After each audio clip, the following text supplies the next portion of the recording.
Coucou et bienvenue dans cette nouvelle vidéo. Donc aujourd'hui je vous propose de vous présenter en fait le projet qui me tenait à cœur depuis un petit moment. C'est un mini album naissance. Donc voilà, le tuto je vous retrouverai dans la barre d'infos et dans l'incrustation parce que j'ai mangé le nom de la personne, je suis désolée, qui m'a permis de réaliser cet album là. C'est très facile, c'est très rapide à faire et voilà, j'ai beaucoup aimé travailler. Donc cette collection c'est Don't Grow Up de Studio 40. Donc c'est une collection qu'on m'avait offert il y a très longtemps et du coup voilà, je me suis dit que j'allais l'utiliser. J'ai beaucoup aimé ces couleurs un petit peu pastel, il n'y a pas trop de rose, bon, c'est pour un petit garçon donc ça tombe bien que maintenant il n'y a pas vraiment de genre. Et là je suis en train de voir, j'ai oublié, je vais mettre un petit strass, je le mettrai à la fin de la vidéo.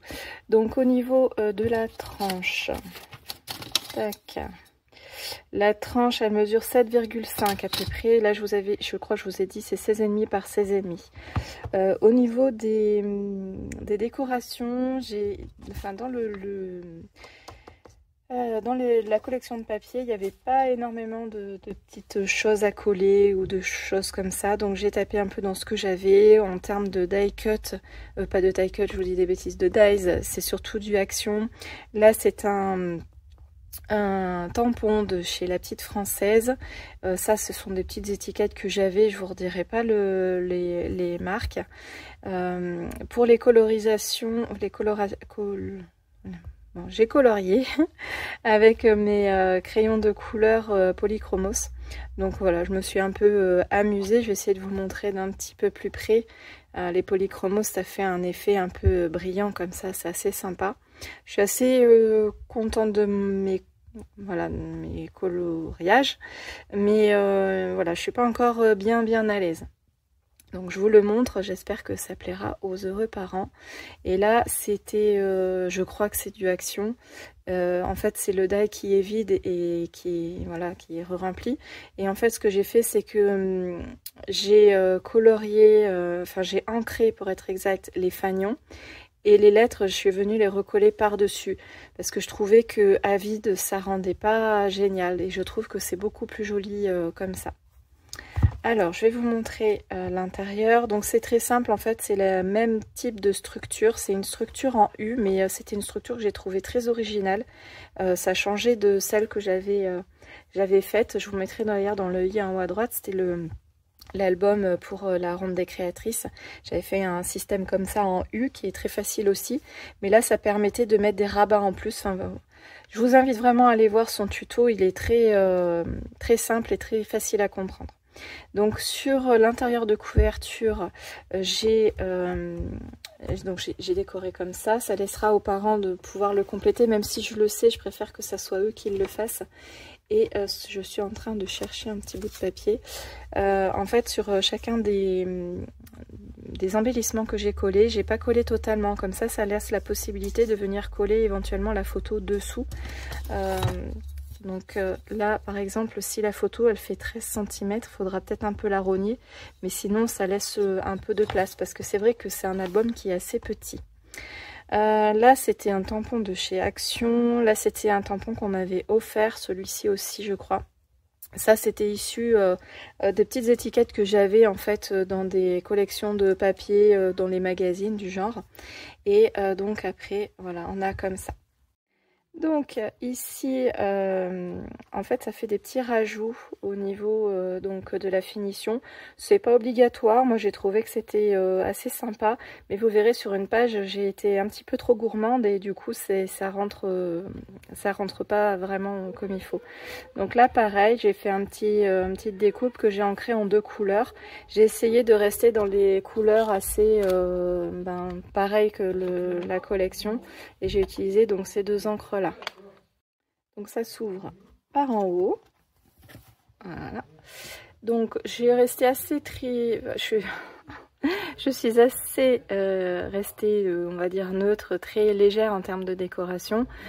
Comme ça laisse la possibilité de mettre des grandes photos, parce que je ne sais pas du tout comment les parents vont vouloir l'intégrer.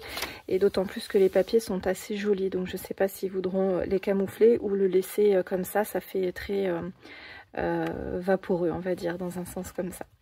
Donc de ce côté là on a une petite pochette, donc là j'ai juste mis une petite voilà, une petite déco, et là pareil c'est pas collé jusqu'au bout, donc ça permettra de mettre la photo au plus près.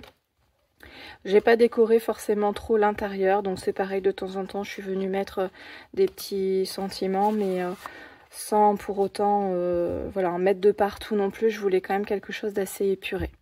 Donc là voilà, ici pareil c'est un petit tampon, alors je me rappelle plus la marque, c'est pas du Action, ça c'est sûr. Je ressortirai pas la marque, mais j'aime beaucoup.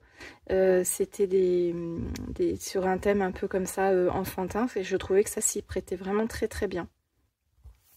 Donc là c'est là que je vous disais, j'ai voulu faire vraiment un ras, et au final ça va pas du tout, parce qu'en pliant ça se rebique. Mais bon, c'est pas gravissime en soi. Donc là voilà, je vais apporter des petites décorations. Alors, il est où mon petit bout de papier là? Hop, donc là pareil, j'ai pas collé jusqu'au bout pour qu'on puisse y glisser la photo.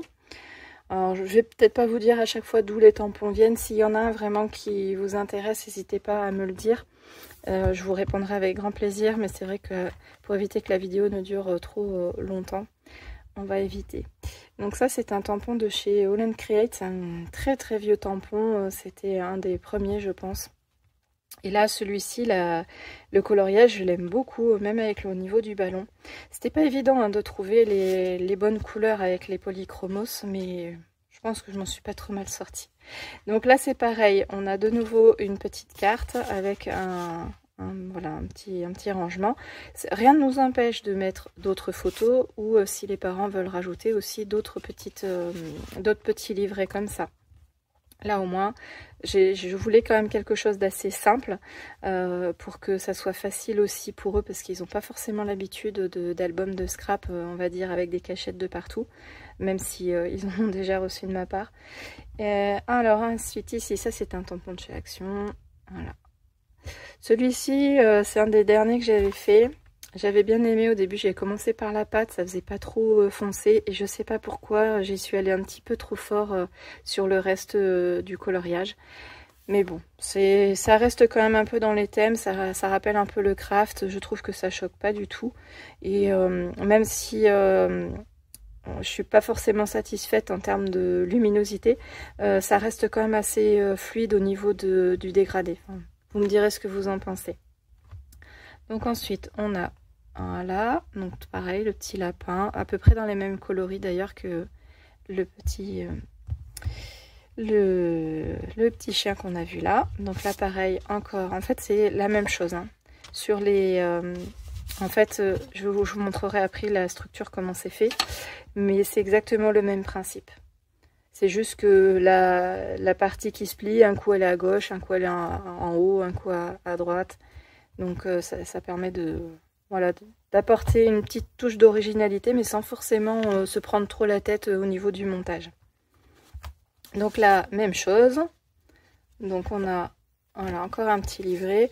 Pour celui-ci, je suis vraiment pas satisfaite de la couleur des bulles. C'était vraiment pas ce que j'avais en tête. Mais bon, une fois que c'est colorié, voilà, on peut plus trop revenir en arrière avec les polychromos. C'est pas comme avec de l'aquarelle où on peut rajouter des couches ou quoi, mais... Bref, ça je crois que c'est de la même collection, il me semble que c'est Studio Forti, et le petit éléphant, je me demande si c'est pas la même marque aussi. Je voudrais pas dire de bêtises. Donc là voilà, je suis restée vraiment très simple au niveau des décorations. Je trouvais que les papiers déjà se suffisaient à eux-mêmes, et après voilà, au niveau du craft, on peut mettre une très grande photo. C'est pas gênant, et puis on peut laisser libre les papiers déco. Et au niveau des papiers, j'ai dû utiliser à peu près la moitié, donc c'était 2 fois 6 pages, et donc j'ai utilisé les rectos et les versos. Donc là j'ai fait un montage avec les chutes qui me restaient pour vraiment maximiser en fait les papiers, pour faire des rappels aussi de ce qu'il y avait, parce que le bleu par exemple comme ça qu'on a vu un petit peu plus tôt, il n'y avait pas il était que tout seul en fait, il n'y avait pas de double. Alors donc là c'est pareil, allez on tourne. Donc là on a le craft, là on a donc le papier déco, Et là on a donc la dernière pochette, donc pareil avec, voilà, donc je l'ai imaginé en me disant ça va être à peu près chronologique, donc c'est pour ça que premier pas je le mets à la fin de l'album, en me disant peut-être que ça lui fera l'année complète, j'espère. Donc voilà, là j'ai laissé en blanc, je trouvais que c'était plus joli, j'avais pas eu besoin forcément d'y teinter. Et j'ai rajouté une petite petit stickers, alors je sais pas si vous le verrez bien à l'écran, mais il est, on dirait du velours en fait, ça fait une petite texture assez sympathique. Et là c'est pareil ici, bon ça se voit très bien, je l'ai pas collé, alors je me suis dit, j'ai hésité en fait à le coller ou pas, parce que je me suis dit, s'il y a une photo qui fait vraiment 10, vous voyez, ça arrive là, ça va gêner si je le colle totalement. Mais en même temps, je me dis, j'ai peur que ça casse ici. Donc je sais pas si je vais pas coller vraiment juste le bas. Là par contre, ils auront pas bien le choix de mettre une photo paysage. J'ai essayé de m'arranger, alors là rien ne nous empêche de mettre une photo aussi. J'ai essayé de m'arranger en fait pour que ils aient le choix de mettre une photo paysage ou portrait en fonction de ce qu'ils ont.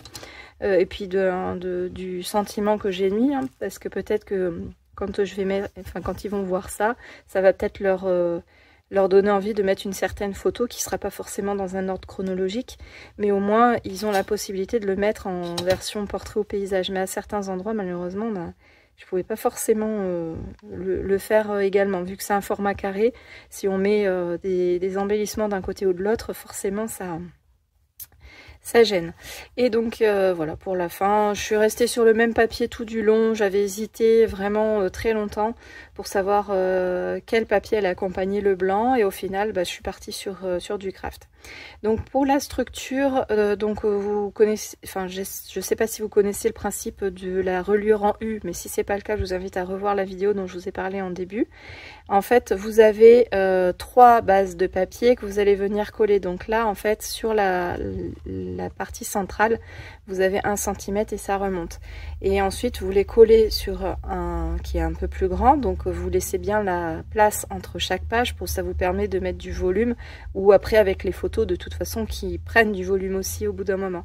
Et vous collez comme ça, ainsi de suite. Donc là, c'est une reliure en U avec 3 bases, mais en fonction du papier que vous avez, vous pouvez l'agrandir, vous pouvez le rétrécir si au lieu de mettre 1 cm, vous mettez 0,5.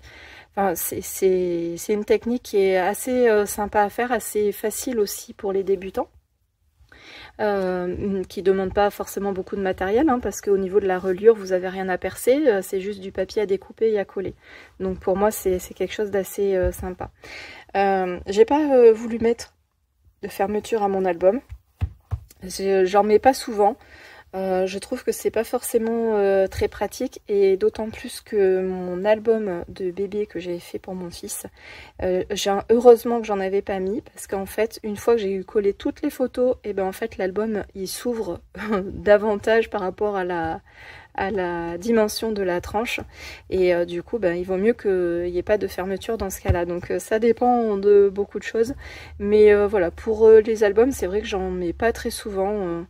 Je préfère faire comme si c'était un livre au final, qu'il n'y ait pas de fermeture, même si je trouve ça aussi très joli avec une fermeture. Mais alors là, il faut vraiment calculer au millimètre près. C'est pas forcément très facile, parce que je prends exemple sur mon album de la ronde des créatrices où j'ai mis un scratch, et en fait le scratch il colle bien, le scratch, mais la colle elle ne colle pas sur mon papier, donc j'ai un petit souci de fermeture par rapport à ça. Et puis des fois bah, c'est autre chose, hein, c'est l'aimant qui est pas assez aimanté, ça va pas fermer correctement. Enfin moi je sais que j'ai eu pas mal de déboires avec les fermetures d'album, du coup j'en mets pas. Et j'aurais pu mettre aussi un bijou d'album, mais je trouve que sur la tranche, si c'est pas un bijou amovible, et ben ça gêne en fait, parce qu'on peut pas poser vraiment l'album à plat. Alors quand c'est un album qu'on offre, à la limite c'est pas trop gênant, enfin déjà rempli je veux dire, mais quand c'est quelque chose qu'on offre où les photos sont pas encore mises, je pense sincèrement que ça gêne pour coller les photos. Donc voilà, c'est un choix, c'est tout à fait personnel aussi, mais voilà, je préfère partager en fait ces petites expériences aussi avec vous, ça peut être intéressant aussi à connaître. J'ai fait le choix aussi de ne pas mettre de bijoux d'album. C'est pas que j'en ai pas, mais j'avais peur que ça jure trop avec le style de l'album qui est très pastel, qui est très doux. J'avais peur que ça, en rajoutant le métal, que ça ajoute, je sais pas comment vous dire, quelque chose de froid en fait. Enfin, j'avais peur que ça jure trop, que ça aille pas. Mais bon, ben voilà. Ben écoutez, j'attends avec impatience vos commentaires, vos retours par rapport à cet album là. Voilà, j'étais très contente franchement. Au niveau de la conception, on va dire, de la structure, ça a été très rapide. Pour coller les feuilles, ben moi c'est du 30-30 que j'ai coupé en 4 hein, grossièrement pour avoir mes fonds. Mais si vous avez une collection, d'ailleurs c'est le cas donc elle présente dans sa vidéo de présentation là, de fin de tuto, elle utilise directement des collections 15-15. Donc là, ça vous fait gagner du temps. Vous avez les dimensions de papier déjà tout fait. Donc voilà, c'est ce genre de choses, moi je trouve que c'est super parce que ça nous permet un peu de passer nos papiers. Et pour ceux qu'on a déjà les collections 15-15, ben voilà, ça fait gagner du temps. Allez, je vous embête pas plus. Je vous remercie d'avoir regardé cette vidéo jusqu'au bout. N'hésitez pas à liker, commenter, partager. Et on se retrouve très vite pour une prochaine vidéo. Salut!